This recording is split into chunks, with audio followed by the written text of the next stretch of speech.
Jay. Hey, Steph, are you looking for Dad? Yeah, we're recording the podcast today. He's in the workshop. Warning, it's kinda loud down there. Can I go down? Knock yourself out.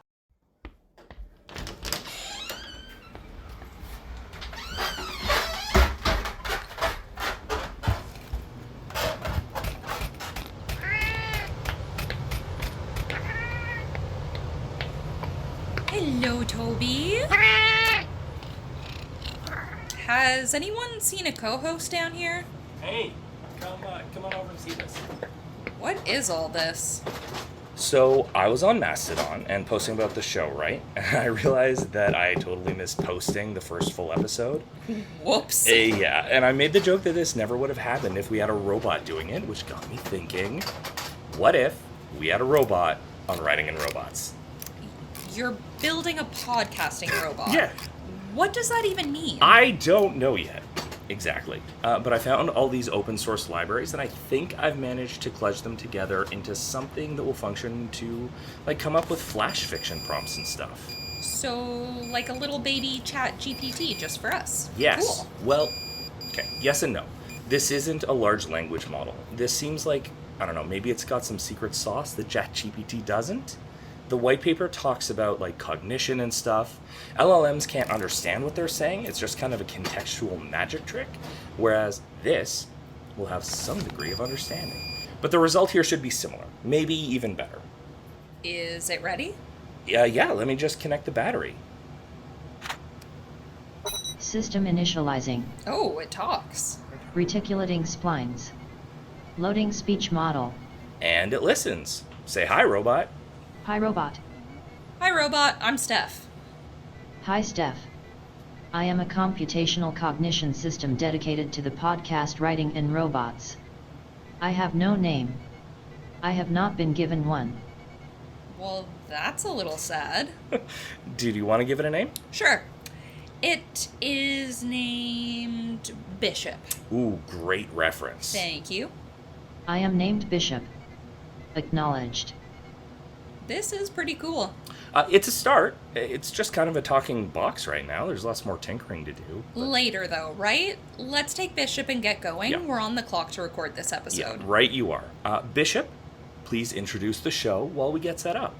This is Writing in Robots, episode 003, First Words.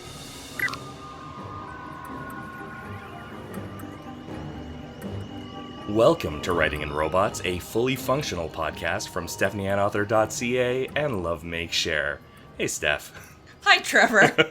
Welcome to episode 3, everybody. It's called First Words because we're talking about beginnings. Yay. It is also a reference to the first play that my wife wrote. Aww. And I'm using this as an opportunity to remind her that she is a much better writer than she thinks she is, and she should do more of it. So you're telling me I need to switch co-hosts then? I mean, she is certainly a better speaker than I am, so maybe? Well, we can at least have her on as a guest someday. I think so. I think there's definitely room for a spouses episode here, Yes. in which they commiserate about what it's like to be married to writers. My spouse will share all of the dirty secrets.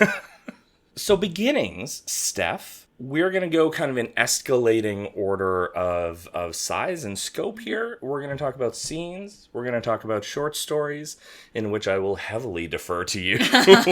As we established in the last episode, you are the short story authority. Not a position I ever expected to find myself in. Well, congratulations. If we ever have merch for the show, I think short story authority is going to have to be our first t-shirt. I'll wear it to every convention. So scenes, short stories, and then novels. So how do we open a scene? How do we open a short story? How do we open the first chapter of a novel? I've been thinking about that last one a lot. I don't know if you saw in the notes, but I have been rewriting from the ground up the first chapter of Persephone's Champion a number of times now to try and get it ready for querying. But let's start with scenes. Yes. Do we need to talk about what a scene is before we get into it? I would hope that if someone is listening to a podcast about writing, that they already have a basic understanding of what a scene is. Yeah, so I don't think we'll get too deep into it, but like what are some things that you think people should Google if they're like trying to clarify their understanding of a scene? Maybe we'll do a deep dive episode later on, but like I mean, you could just start by Googling the word scene and see what comes up. But then What you is a might scene? get the fashion version of scene. So maybe be very specific with your Google terms. I feel like there are maybe a lot of different versions of scenes that could be risky Googles. But I think for the purposes of this, a scene is a unit of storytelling. Yes. It has its own kind of story structure and microcosm. What are the things you try and do when you're opening a scene, Steph? Start.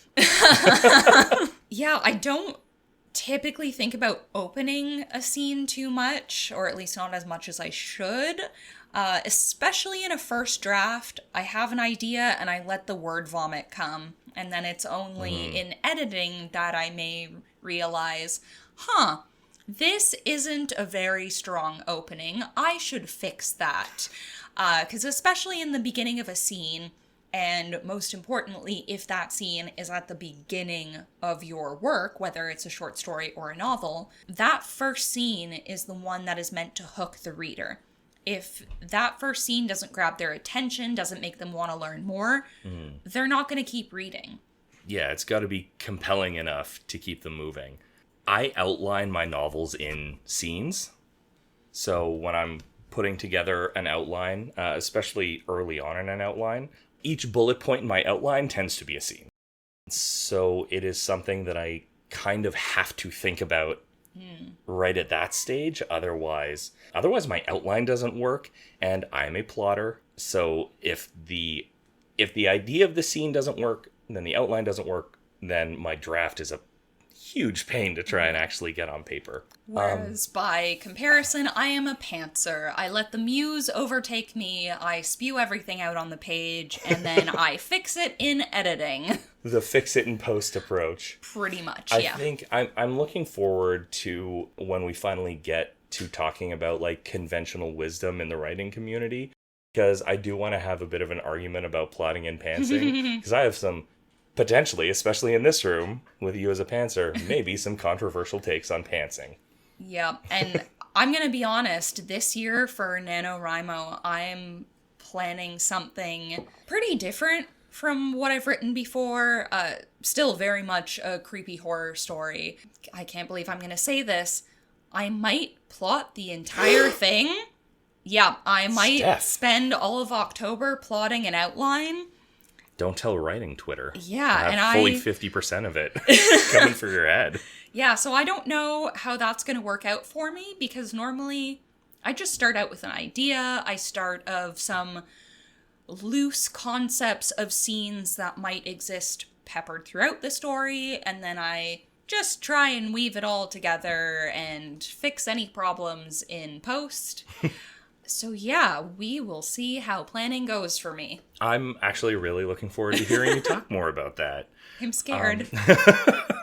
Going back to scenes, though, the way I try to think about scenes is that each one, what are the characters' individual goals? And then you have that like mini story structure within the scene, right? So if you have a very clear idea of what everybody's goal is going into a scene, and you can establish those up top, then you're talking about hooking the reader and being propulsive about like getting them invested and in and getting the action started within a scene. Really clearly defining what people's goals are at the beginning, I think is a really valuable step. That's the key thing for me, I think, is like, what does everybody want out of this?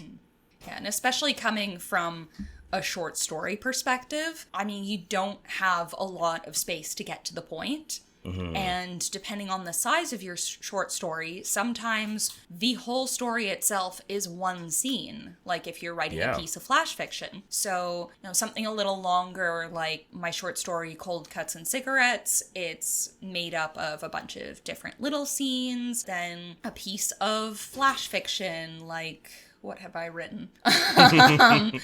Let Them Eat Cake. It's pretty much just one scene. You see someone making a cake, and you see who they feed it to within a page. It's very quick. The action doesn't move to a new location or a new place. There aren't new characters to be introduced. So yeah, the weight and importance of a scene, I think, can really change based on what you're setting out to write.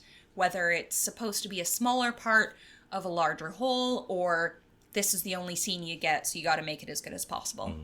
I think our flash fiction prompt at the end of this episode, which we don't know what it is because the robot's going to come up with it, obviously. But I suspect that it is a prompt that is going to lend itself to a single scene piece of flash fiction. So stay tuned for that. Steph, do you ever nest scenes? Do you ever like start a scene and then start a new scene within that scene and then resolve the kind of goals and objectives of your characters? I think this is where we're coming up to a parenthetical planner versus pantser debate. Because your question sounds like someone who has planned thoroughly. Whereas my response is going to be something along the lines of, I don't actually know. And then I'll have sometimes by accident flip through all of the works I've written and go like, I have done that. Well, this is, funnily enough, this is something that I actually like tend not to do intentionally. Like I'll have the top level goals and objectives of the scene that are set up and like what each individual character is kind of looking for within the scene, but then introduce new goals and objectives for them that serve like the larger purpose of the scene. But I only realized that this is something I do in editing Persephone's Champion, and then I was like, oh I do this a lot, actually, like really kind of a lot. There is a scene where Trista, the main character, and her teacher and her best buddy are trying to obtain this magical device, right? It's called an orrery. It's fancy for like a functional model of the solar system.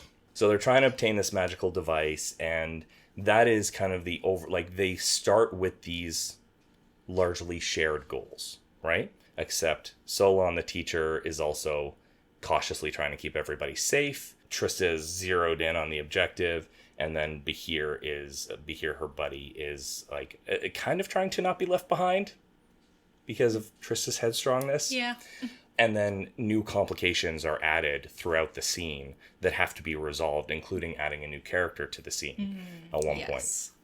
So each step in that, there are new goals introduced for the characters that then have to be resolved. And so it kind of like increases in complexity and then decreases in complexity in terms of how many simultaneous goals everybody has. But yeah, anyway, that is something maybe for another time we can talk about nested scene structure, but it is, I just kind of caught myself doing it kind of a lot.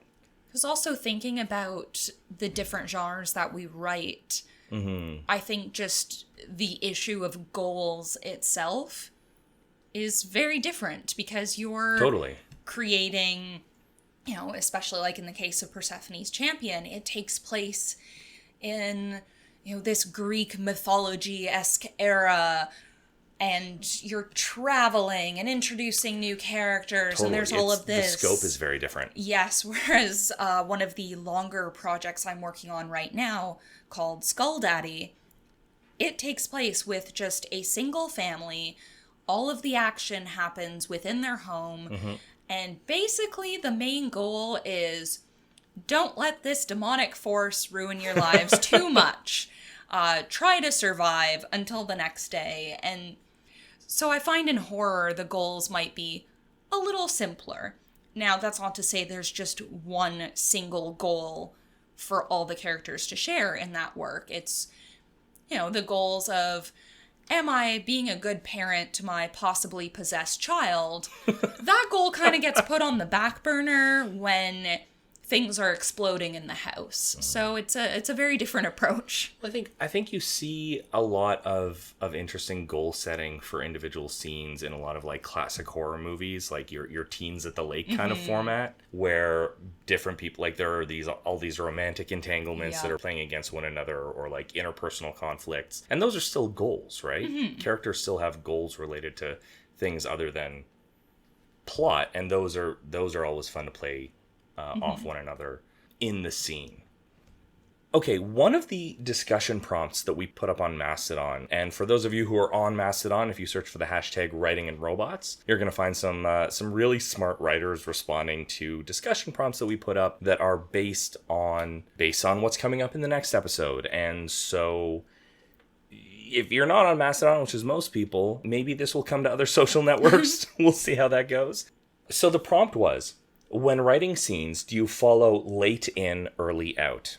So like all writing rules, this is not a universal rule, but late in, early out is something that I've heard a ton, and I was surprised to see how many people had never actually heard of this rule. Steph, you're familiar with late in, early out? I feel like as a short story writer, like you have to be. Do you want to kind of break down what it is? The phrasing I usually hear associated with that is in medias res, and I don't even know if I'm pronouncing that correctly. But yeah, you want to start in the middle of the action. And especially with a short story, you don't have a lot of words to get to the point. Totally. For cold cuts and cigarettes, I'll use that as my big example for the episode. I don't start with the narrator being like, oh, I got the invite to my uncle's funeral and I should maybe travel back home and, I'm living at home with my dad for a while. No, the story opens, we're at the funeral, stuff's already happening, food's gone missing, the stepmom is running around like a chicken with her head cut off. The narrator's like, I do not want to be here. And, he has some of those moments where he looks back on what's happened over the past few months. But overall, the bulk of the story is happening right once the action gets going. And the story ends before the action has officially concluded. Now, if you've read that short story, well, if you haven't, I won't spoil the ending, but strange things happen at the funeral, and the story ends with the way this family has interacted with the events of this funeral. But as the story is ending, the neighbors and community members are still doing their part. The action is still happening. But I don't need to go on for 3 more pages saying like, oh, the Millers down the street did this, and then the Johnsons from around the block did that. Yeah. No, it's the core family did their part. Other stuff is still going on, but their part is done. So yes, I went late in, early out, kept it contained to focus around this one family. I could have expanded to look at the wider community, at the wider world, but that would have made it drag on and on and on, and no one wants to read that. Yeah, totally. I think the other cautionary tale example of this that you see with a lot of younger writers especially is that if they're telling a story, like let's say you've got a high schooler writing a story, takes place at high school, the action, the conflict is introduced sometime between getting to school and first period, but the writer starts when the kid wakes up in the morning, right? The alarm, the cliche of the alarm clock goes up, they get up, they do their morning. Totally. And you know what? Writing those scenes in terms of process can be super valuable. But that's not where you should start your story. That is writing you do for you to learn your character. That's not writing that makes it into the final edit, right? Yeah. But yeah, I'm surprised by how many people hadn't actually heard of this rule. I mean, most writing rules you bend, but if there is a rule that I kind of take as gospel, it's kind of that. Yeah. Yeah, and actually thinking about this, the longer project I'm working on right now, Skull Daddy, it's not quite at traditional novel length, but more of a novella. Yes, it is a hefty novella at this point. I still have more edits to do because I made so many changes last time, so it could keep growing. That's our second t-shirt. Yes, hefty novella. I start the first chapter right in the middle of one of the most emotional scenes. Now, you don't know who the characters are yet. Yeah. You don't know what's actually going on. But I've at least set it up so that you're like, oh my god, someone's just died. This is really horrible. But wait, something seems a little off here. And then I immediately go back in time 6 months and just tell the story as is. And then that scene reappears again halfway through the novel, but with more context. And then ends, like, at a pretty climactic moment. And more could happen. But I felt it was a more powerful ending to be like, no, this is really awful. I'm going to end it right here because you do not know what could happen next. but you've got some pretty good ideas that whatever happens next is not going to be good. Your decision on where to end it speaks a little bit to my distaste of epilogues. Yes. As a bonus chapter that doesn't mean anything in a lot of cases, except for maybe one I'll talk about later on when we're talking about novels. All right. But to get to novels, we have to... Okay, so peek behind the curtain, everybody. We were interrupted by cats and had to retake transitioning from scenes to short story. And my transition was, so short stories. Yes. This was a much better one, which I have now ruined with this anecdote. But maybe you've just made it better. Potentially. It is for the hopefully. listeners to decide. I can't save... I was going to say you can't save a podcast in the edit. You absolutely can. Again, this is a problem for later Trevor. Yep. Okay, let's talk about short stories. And again, short story authority, Steph. Talk to me about how you open a short story, because the way I open a short story is I don't, because I don't write short stories, because they always turn into novels. Yes, like I mentioned earlier, I did not expect to become the short story authority. This was a pandemic thing. All my life... Sorry, Writing in Robots Bingo is now going to include the square short story authority. I'm going to use it now. You've given me too much power. So before 2020, this was back when I was like, yeah, I'm going to write fantasy and sci-fi, and I'm only going to write longer works. And I was struggling with some novels that, honestly, I don't know if they're ever going to see the light of day now, because after everything I've learned, I don't know that I can doom the world with those. Oh, no. There may be some nuggets I can use someday, but today is not that day. Don't lose hope. Maybe later we'll talk about why you should never throw anything away. Yes. I found a use for something that I first drafted in 8th grade. Ooh. No joke. Nice. I am very excited to have time to work. That is my untitled YA project. Nice. Anyway. No, trust me, I have folder upon folder of things that may never see the light of day, but I'm never digital throwing hoarder. Yeah, Hard drive space is cheap, it turns out. I am a physical and digital hoarder. It is a skill I never knew I had. So during the pandemic, the company I worked for at the time, I was the first round of layoffs, right? Oh, lucky you. I mean, technically they laid me off in April, but because I got really sick in March, I officially stopped working in March. That left me with an unexpected amount of free time, and after my depression and moping of, oh god, I don't know what's going to happen to me, I decided to get back into writing. And part of what helped me get back into it was checking out different writing communities, because I could not leave the house and craved some form of socialization. So I checked out a number of different writing communities. Some of them ended up not being the best fit for me. There's one I stuck with. I talk about it a lot on my socials. Autocrit, I love them. Anyway, long story short, any of the writing communities I've checked out, there were always prompts for short stories. Mm-hmm. And I used that just as a chance to experiment. And if you've seen some of my blog posts where I have shared these experiments, some of them worked and some of them didn't, but it was a way for me to just get back into it. And then when I decided, okay, yeah, I'm gonna just get into it, I'm gonna fulfill my lifelong dream and become a self-published author because now I know it is possible, I had all these short stories just everywhere.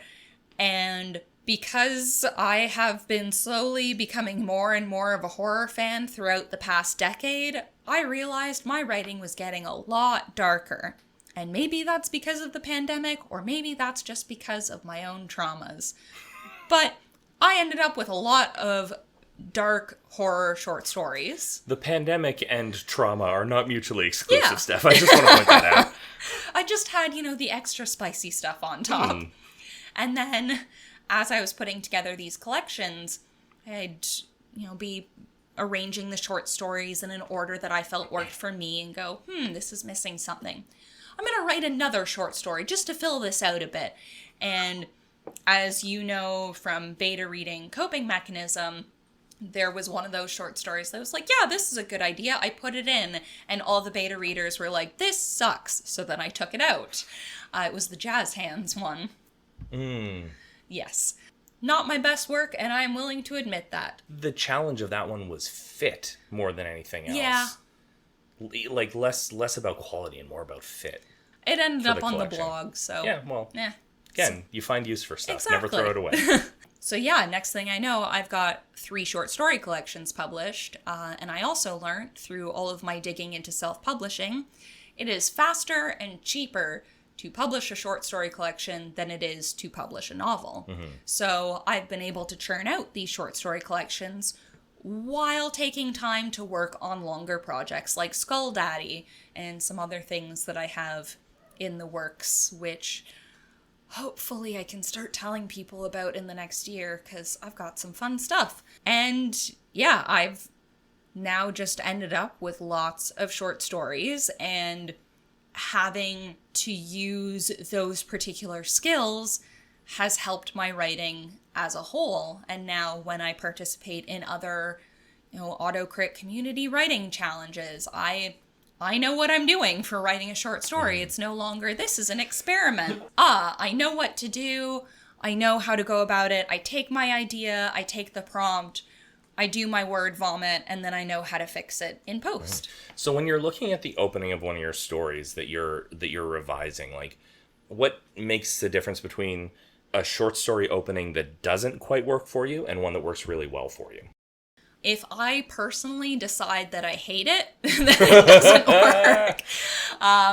There have been some where I'm like, I just hate the opening. And that's all a personal preference thing. I don't know if it's true or not. And then others, sometimes it's, what the beta readers will tell you. Or when you're editing and you go, it's not picking up speed fast enough. And reading your own work, you're obviously biased and you're too far deep into it that sometimes you need those fresh pair of eyes. But if you're reading the opening and it's just not quite bringing you into the action fast enough, or if it's dragging on a little too much, like, it was a snowy day and she was driving and she was really tired and it just keeps going, then it's like, okay, maybe let's cut this, rearrange some things, and get to the point. I think if I can drill down on that, like, too much time establishing a setting at the beginning of a short story those are lost words. Thinking about your shorts and the things that, like, I really love about them, you always seem to pick the right stakes to establish right up front, and I am terrible at remembering the titles of things. So I'm going to get you to prompt me with some of your short stories. So if you can give me a description, I can let you know what it is. Mikey's playing hide and seek. Here I Come. From Coping Mechanism. So Here I Come establishes right up front that Mikey is, like, there's all these little kids. It's a birthday party. Oh, it's just random play date. Social gathering for these little kids. Play date. It's a satanic play date. They're playing. But not up front. Nope. Up front, Mikey is the kind of loner kid, the outcast who wants to belong, who wants to not feel afraid to socialize with these other kids. And that is such a compelling conflict. That is such a compelling want for that character up front. That, like, the fact that it becomes what it becomes later on is almost entirely irrelevant to the fact that, like, Mikey's desires to be accepted and to not be, like, I guess, demeaned by especially some of the bigger boys is so compelling. And those are the kind of things that you pick up. I'm going to not remember another title from Coping Mechanism. Plane crash, 3 dudes are stranded. Wrath. So Wrath immediately sets up 3 survivors who are stranded, who have pretty significantly different value systems and how they think they are going to survive or not. And that is really interesting conflict. Again, what comes later, right, it's like the thing that keeps you invested is that conflict that you establish right up front. And whether that's internal or, interpersonal conflict, those are the things that really compel me about your short stories. And using trauma as inspiration is a blessing and a curse because, it really helps create that conflict for some of these stories. Well, it feels very real and very authentic, and I think that's I think I remember being pretty effusive in my praise about like, especially about the character of Mikey. I was like, I as a reader, me personally, like I want to stay with Mikey and kind of make sure he's okay. He is not okay. He is not okay. Do we want to talk about novels? I think we've reached that time. Okay, let's talk about novels. Steph, I love writing a novel. I really like writing novels. And first chapters are so hard. Yup. They're so hard. And they are frustrating for me because I know kind of what goes into making a good first chapter. Like reading your short stories. It's a little bit like reading your short stories and being like, I see what she's doing right. I struggle to replicate it in my own work. But like, your first chapter of a novel has a lot of things. You have to do a fair amount of legwork in a first chapter, right? Mm-hmm. You have to make realistic promises to your reader that you're going to follow through on. And a lot of that is done in establishing your setting, your tone, your voice, your point of view, like your main character's character, and what the pacing is going to look like. Like, right down to the length of your first chapter, you are setting promises for what comes next. Like, how do we do these things? How do we do them well? And it's like, you can plot all of those things out. Right? As established, I am a plotter. I know what scenes to put into place to make those things happen. Right? But then how do you make it good and compelling? Yes. All right, so I am going to compare the project I've already brought up, Skull Daddy, versus a actual full-length novel that I have been working on called The Tunnel.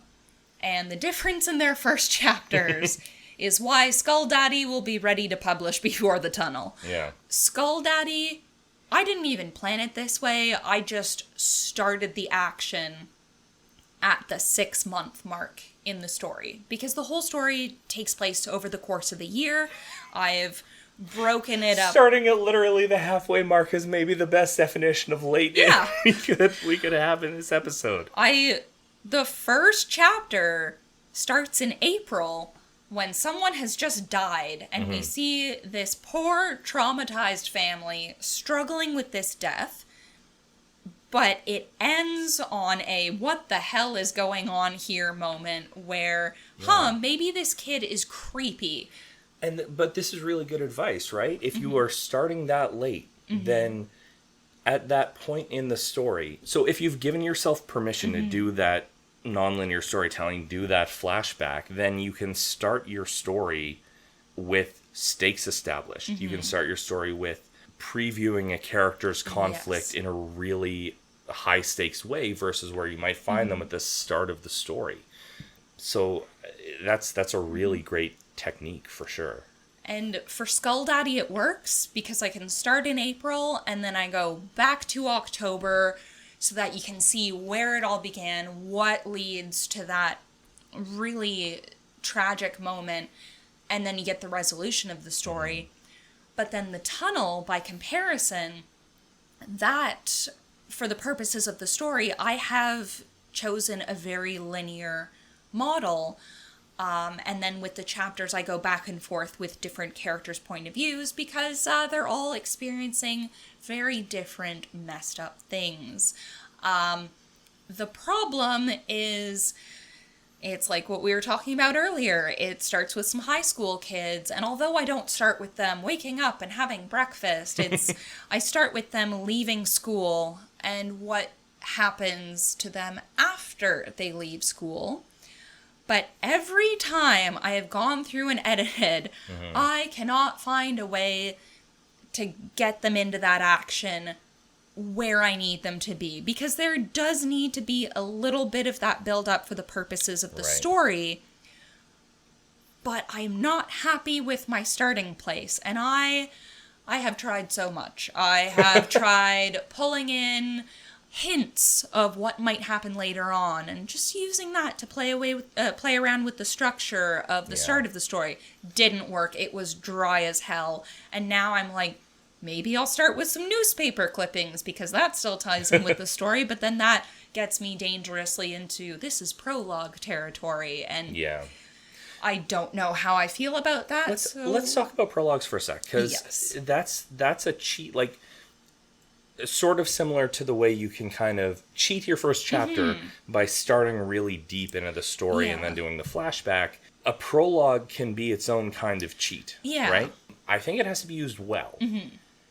And this is a taste thing. I hate prologues and epilogues, except if they are separate from the main narrative. So if you kind of are elsewhere, if you're elsewhere for the prologue, you come into the story, and then you go elsewhere for the epilogue, I'm kind of okay with that, because then it feels like bonuses, right? It's your post-credits scene, rather than, by the way, here's some more stuff that happens after your story's over, right? I find that so frustrating. And I think the worst one, in my mind, is the epilogue in Harry Potter. Let's be clear. J.K. Rowling sucks. Yes. But everybody's read Harry Potter. It's like talking about Star Wars when you're discussing film. It is just a thing that everybody has as a cultural reference point, right? The epilogue in Harry Potter has no stakes. It has no arc. It is a scene that is not a scene. Yes. It is just some stuff what happens. And it's such a deflating moment if you were enjoying the story. I also didn't like the entire seventh book, but that's fine. But if you were invested in the story, it's such a deflating moment, but it is the stuff that the fans wanted, so she did it. Yes. That's a bad epilogue. Going back to prologue, you can cheat your first chapter with a prologue if you give something really compelling, right? I have actually been wondering recently if I should be focusing on getting Persephone ready for query, or if I should just start querying Annette and the Broken Shroud, which is another middle grade fantasy. It's lower middle grade, whereas Persephone is more upper middle grade, straying into YA territory. But Annette is about... The story itself is about a tooth fairy who is unable to perform this very basic piece of fairy magic, and she is worried that it's going to cost her her future. And she has to go to school, and all of her peers are able to just do what they're supposed to do, and there's this one thing that she just can't get her head around. It was really important for me to early on set up the fact that, like, this is not just Annette putting pressure on herself. There is the weight of family legacy behind it, and she is terrified about disappointing her family as well as just wanting to be like the others and be able to do this herself. Not a super compelling place to open the story, right? Like, it's interesting. The weight of expectation, of parental expectation, is a thing that is, like, very real for the target audience. But a scene of that is not the place to start the book. So what I did was I created a paired prologue and epilogue for it that both take place separate from the main story. So the prologue is setting up this kind of like background conflict that weaves in and out of the story, which is, oh boy, somebody who really should not have access to a deep and arcane magic has access to a deep and arcane magic. And it sets up some of the side characters that we're going to meet over the course of the story. So by the time we meet Annette and her mom, we have the understanding that there is something else going on in this world that is going to become very important to our characters. So that's a bit of a cheat. Right? It totally works. Don't skip. You have to hope that somebody's not going to skip a prologue. If you do that. But it is a way that if you do need to spend that time setting up the quieter, more interpersonal stuff, you can also start with a bang and then pull it back without really breaking your point of view. Because I maintain a third person. I really like third person limited for middle grade, it turns out. It's important, unless you're doing it very specifically for very particular reasons, it's important not to break your point of view. I feel like, especially when I'm writing for younger audiences, I don't want to introduce a bunch of different points of view. I want it to be fairly consistent and predictable so that the readers aren't thrown out of the story, right? More sophisticated readers, you can play with that more, but for a younger audience, shouldn't. But I get to rigorously maintain that third person limited throughout the entire story, except for those more omniscient prologue and epilogue. Persephone, it's the same thing as for the tunnel. It's the same thing as for the tunnel. I have rewritten that first chapter 4 times. It's a struggle. And, like, originally, I came in too early and really focused on characterization. Right? Tristan, Behir, best buds. I really wanted to establish them up front. I think that's the version that you read, right? Like, it picks up on the farm in Tristan's workshop. There's this whole conversation. No, bad. Wrong. Then I came in too late, right? Late in has a boundary. Absolutely. And my second chapter, I came in way too late. Like, and then I came in again and just did a different too early. So I feel like I'm in this process of pendulum swinging between too early, too late, too early, too late. And I think part of the problem is not just when you choose to start the first chapter, but in how efficient your storytelling is. Yes. So my current approach, and we'll see if it pays off, 50-50 on whether or not it's going to work for me. I'm optimistic. Is I'm starting essentially where I started before, like in my first draft, establishing Tristan Behir, but I'm just speed running the chapter, right? And I think that, like, if you establish that the stakes are high early enough, you can do so. And you can start relatively early, but just get to the point as fast as possible. And for something like an adventure story that has bits of elemental thriller in it with, like, a chase, a race against time, you always have this, like, lurking presence behind you, kind of urging you on. I think you can get away with it. I don't think it's universal. I don't think speedrunning the first chapter is a universal solution, but I think in this case it'll work. Like, for me, where I am with the tunnel right now, I have been debating just cutting everything before they actually get to the tunnel. Because they get there completely by accident. But based on some of the lore I've set up... That could be a great opening line, too. Yeah. They found the tunnel completely by accident. It's, so, like, not a bad... But, like, I'm having such a struggle with the first chapter of that one, because there are so many ways I could approach them, and it's trying to find the right way. Because the moment they set foot inside that tunnel... bad things are going to happen. If you've read any of my stuff, you know that that is not a happy tunnel. I just need to get them to the tunnel in a way that's not going to make people go, ugh, why did I buy this book, and throw it against the wall.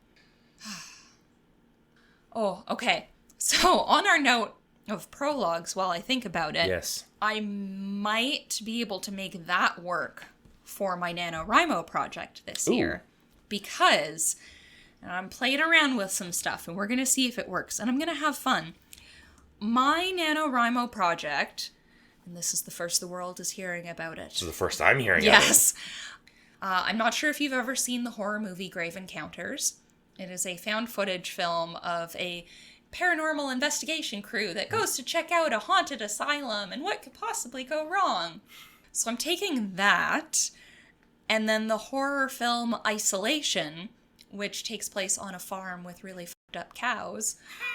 It's a beautiful film. I have very unique tastes. And I'm kind of putting that together for, like, a paranormal investigation type story on a really messed up haunted farm. But I want to frame part of it as if it's happening as a TV show. Ooh, so kind of epistolary segments in it. I because like I do it. love an epistolary story. Yeah. So I'm gonna be, and this is why I'm plotting this year so that I can plan out Nice. when is it the TV show, when is it all the stuff that's happening behind the camera. And so for this, I have the opportunity to use a prologue because I don't have to start the story with story. I can do the TV intro as my prologue. Amazing. And then first chapter is they're en route to this creepy little messed up farm where you probably shouldn't get too close to the cows or the old couple that lives there. But that's a problem for later. I love epistolary. It is a great way to approach things. I did something similar in my eco-thriller, The Munson Effect, which is the least ready of my things for publication. We all have one. Yeah. That is one of those things that is a trunk novel that, like, I will get back to eventually. If the Arctic doesn't fully melt before then, there is a shrinking window of that book being you relevant, might want unfortunately. To, hurry up and write that Yeah. one. The main character of The Munson Effect is a journalist, and he does a bunch of podcasts, and he does a bunch of interviews, so I get to take transcriptions from those and pepper them in, and I think the most effective draft of that opened with one of those. So yeah, epistolary is also a great way. Oh, yeah. If that's something that you're doing, it's a great way to open a novel. Just as a fun aside, do you have any, like, opening lines for novels or shorts that you particularly love? Oh, do I? I've got a list because I came prepared. Amazing. I have one specific one that I want to talk about a little bit. All right. Yeah, you know what? I'm going to talk about not my work for this one. Do it. So I've got my top 3. And the first one, I had this opening line hammered into my brain as a child by both my parents, but especially my dad, to the point where I was like, I gotta read this book. And it was The Hobbit. Yes. In a hole in the ground there lived a hobbit. Not a nasty, dirty, wet hole filled with the ends of worms and an oozy smell, nor yet a dry, bare, sandy hole with nothing in it to sit down on or to eat. It was a hobbit hole, and that means comfort. And that got hammered into me as a child, so that when I want to say I was 12, I finally went, I gotta read this book. And then I stayed up late New Year's Eve while my parents were out. It was my first year babysitting my little sister, and chapter 5 scared the crap out of me. And for that reason, The Hobbit has stuck with me for a long, long time. But in terms of opening lines, it really does do so much. Oh, yeah. It's so much. It immediately establishes that we are in a fantasy world. It gives so much context about what a hobbit is so that it can then be undermined by Bilbo's adventure. And, you know, as a child, I would ask my dad after he quoted this, well, what is a hobbit? Like, you just want to keep reading. Yeah. And I have... But it also says so much about what a hobbit is Yeah. at the same time. It leaves a lot to the imagination. It's not a gross little creature. It's something that likes to live in comfort. And especially for a book like The Hobbit, The Hobbit's a children's book at Yeah. the end of the day, right? And I think people maybe aggrandize Tolkien a little bit, but it's a children's book. And that's such a beautiful bit of tone setting for a kid's book. It's like, no, this is somebody you want to know. I love it. I love that opening line. All right, so my next one, I actually just finished reading this book, and I spoke a little bit about it on the last podcast. It's for Joe Hill's The Fireman. Ooh. Harper Grayson had seen lots of people burn on TV. Everyone had, but the first person she saw burn for real was in the playground behind the school. Tell me you don't want to keep reading after that. Whoa, that took a turn at the end. Yup. That's very good. Yeah. Because it pulls you in with this shared experience, right? This shared false experience. And then, oh no, this person has seen it for real. And then it's a hard left on a playground with children watching. That's very good. And yeah, that... it took me a little longer to read through that book because there were some moments where I had to put it down. I'm like, I'm so stressed right now. Because it's one of those horror books where, yes, Joe Hill could have made all of the horror just about the disease and the people bursting into flames and, all of the body horror surrounding that. But where the horror actually comes from in that book is what people will do to one another in times of great stress. And so, give me all the body horror, sure, but when you've got crazy people being like, yeah, I'm gonna take your baby away from you, then it's like, oh, okay, yeah. I'm very stressed right now. Have you ever played the Telltale series, The Walking Dead? No. Those video games? I don't play many video games. That's okay. They're interactive fiction with pictures. If you like that kind of stress, nice. Telltale's The Walking Dead. Ooh. I think to date it is the only video game that has made me cry. Yay! And it did it twice. And I was so upset. And it was exactly what you're talking about. So I guess that's a recommendation. I'm breaking format a little bit. Oh, if you haven't done that and you like horror, do that. So this one, this was a case of I was stupid and judged a book by its cover. Uh-oh. I was reading through pretty much any Grady Hendrix book I could get my hands on. And I saw the title, I saw the cover art. I was like, this one's probably not going to be my favorite. It is my favorite. I will defend this book. If you've seen pictures of me, I have a lot of tattoos. I would like a tattoo of a peach because of this book. So, this is a... Fit that in somewhere between the Boar Queen and I got space on my back. It's good. So this, I really like this opening line because it sets the time period up really well, but then also sets some stakes for the main character. So, in 1988, George H.W. Bush had just won the presidential election by inviting everyone to read his lips, while Michael Dukakis lost it by riding in a tank. Dr. Huxtable was America's dad, Kate and Allie were America's moms, the Golden Girls were America's grandmoms. McDonald's had announced it was opening its first restaurant in the Soviet Union. Everyone bought Stephen Hawking's A Brief History of Time and didn't read it. Phantom of the Opera opened on Broadway, and Patricia Campbell got ready to die. Lovely. And, yeah, time, setting, tone. When you read that book, the scene that follows that immediately after puts this supposed death into a completely different perspective. But then when you get to the end of the book, you're like, oh, maybe that was a little bit of foreshadowing. Yeah, I cannot speak highly enough about The Southern Book Club's Guide to Slaying Vampires by Grady Hendrix. I don't think I have actually said the title until now. I just told you it was the book with the peach. But honestly, how many Grady Hendrix books have peaches on the cover? That's a great opening. That's a really good opening. I'm going to share one that is extremely short, and I like talking about speed running a first chapter. This is speedrunning an opening in a way that I really, really appreciate. Neil Stephenson's sci-fi epic Seven Eves, which is 2/3 of my favorite sci-fi book ever, and about 1/3 of I don't really care, which I feel like is a lot of people's experience reading that book, opens with the line, "The moon blew up without warning and for no apparent reason." I love that. And the thing I love about this the most is that science fiction audiences, especially ones that have primarily grown up watching movies, and especially franchise movies, and are not necessarily into literary sci-fi as much, are always looking for backstory and lore and for all of the T's to be crossed and I's to be dotted in terms of storytelling. And what Stevenson does here is immediately sets up very clear stakes and immediately tells you that the why of why those are the stakes does not matter. Mm-hmm. And we are going to proceed. Nice. And that is what he does, right? The entire thing is about what is happening with the fact that the moon blew up.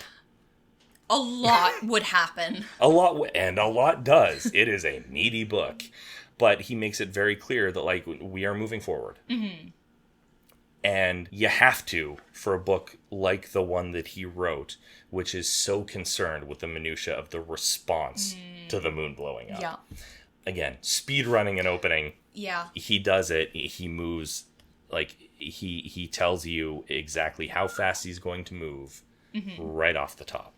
And yeah, that's another point that kind of ties into all the stuff we've talked about in this podcast so far, is you don't need to waste time thinking about, why did this happen? Why is this going on? You just, here's what happened. Get over it. Here you go. You are the author. It is your world to play in. Yeah. You can say, this is, and it is. Yeah. You don't need to ask why Jason and Freddy and Michael Myers kill people. You just need to accept that they do kill people. You do. Steph. Yes. Let's do our recommendations, and then we'll turn Bishop back on and see if we can get a writing prompt out of him. Awesome. Her. It. We probably shouldn't gender a robot, eh? No, yeah, that brings up a whole other debate, yes. Yeah. Just Bishop is Bishop. What is your recommendation for the week, Steph? I have two recommendations. One is a movie recommendation because I just saw X in theaters and I can't stop thinking about it. And so far, it is the highest rated Saw film on Rotten Tomatoes. Wow. Yes, I adored it. More than the first? Yeah. I mean... How? I think part of it is, okay, so the first is a masterpiece. It works perfectly as a standalone film. I love it. It is one of my favorites. As a fan of the franchise, Okay. Saw X is like the perfect Saw film. And yes, nothing will ever top the first film for me because it is what it is. But the thing I tell people is the Saw films are a nice comfort series for me because of the formula. You go in, you know what you're going to get. It could be any crazy situation, and I know I'm going to get the traps. I know I'm going to get the twist ending.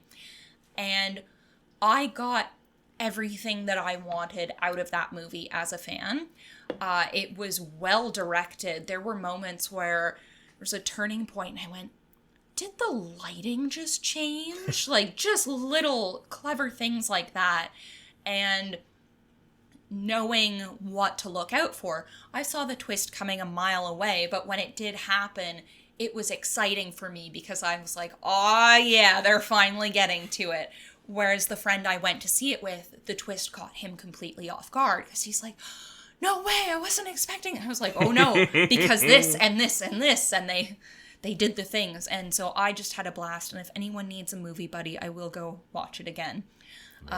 But my book recommendation, we were talking a bit about this before we started recording. I just listened to the most beautiful audiobook, which is honestly perfect for the spooky season. It is by Jeff Strand, and it is called Clowns vs. Spiders. And you get exactly what the title says you're going to get. It is a... Talk about making and fulfilling promises. Honestly, it was silly and wonderful, and I was not disappointed, and there were even things I did not expect, like the clowns themselves. I was not expecting him to go in that direction with their character development, but he did, and it was beautiful, and I highly recommend, unless you're an arachnophobe, Clowns vs. Spiders. Excellent. I'm just gonna bring one. I'm gonna bring 1.5 recommendations. Ooh. Because I am currently around two-thirds of the way through China Mieville's Railsea, and so that is going to be a very enthusiastic recommendation, I'm sure, in an upcoming episode. Boy, I tend to think of myself as a pretty workman-like journeyman commercial fiction author. But if I had aspirations to do something artistic, I think it would look an awful lot like Railsea. What if Moby Dick but trains? Ooh.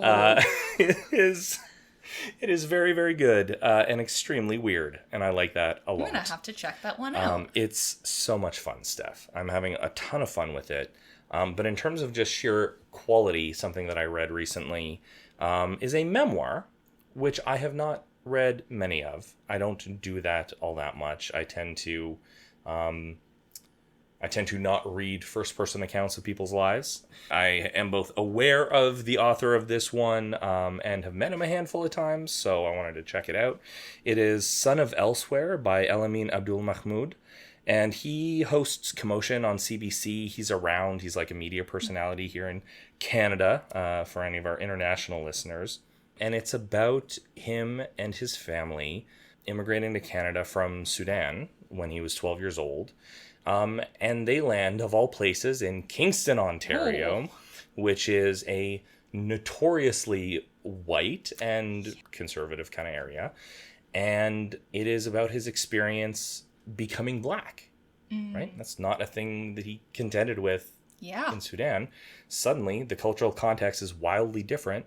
And how does a 12-year-old growing up, learning who he is, defining who he is, first loves, all of that, how does he negotiate that? And the ways he does, the ways in which he rejected that on his journey to understanding those nuances and ultimately kind of embracing them is just, it's so beautifully and intimately written, but not in a saccharine way, just a very personal, thorough, transparent way that really...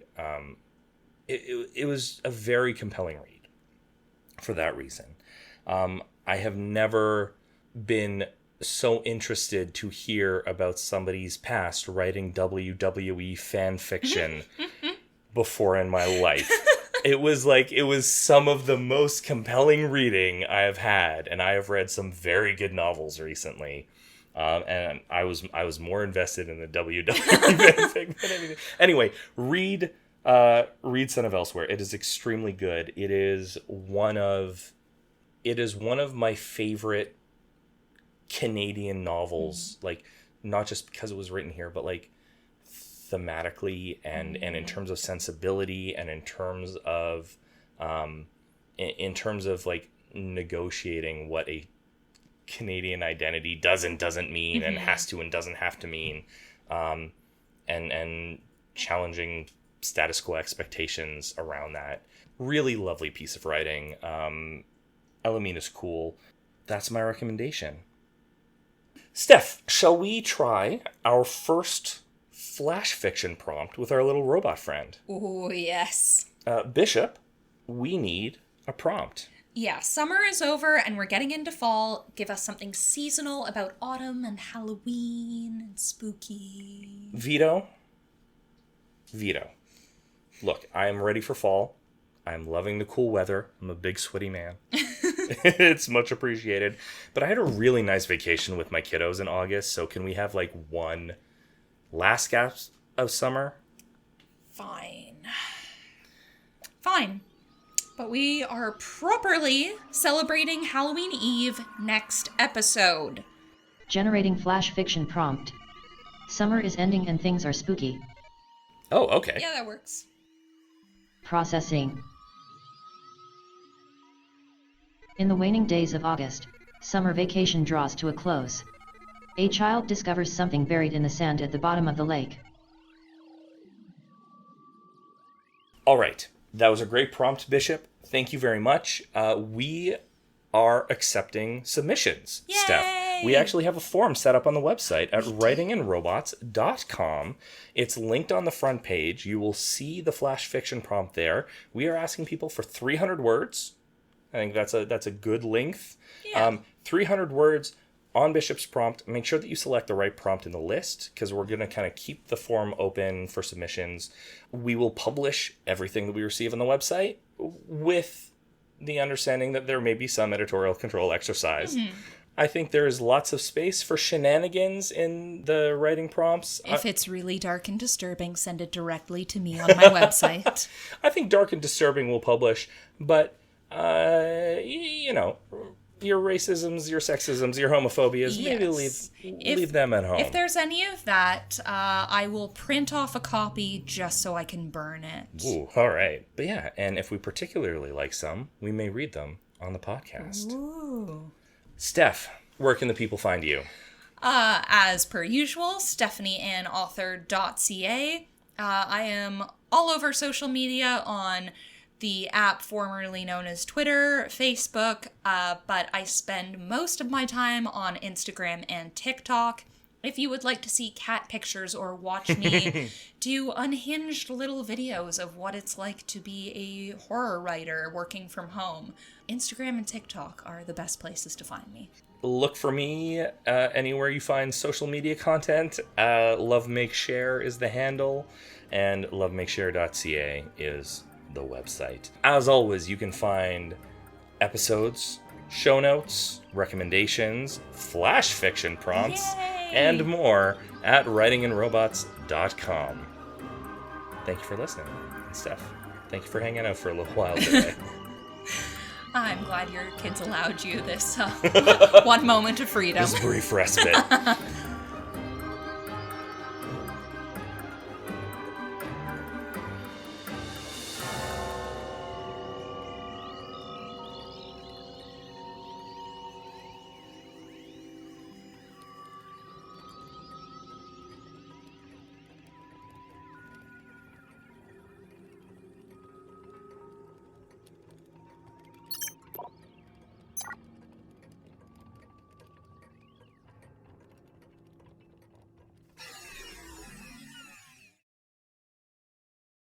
Just realizing that the fans on this are very, very whooshy right now.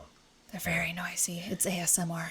It'll be fine. That's why we have noise suppression. We charge extra for this.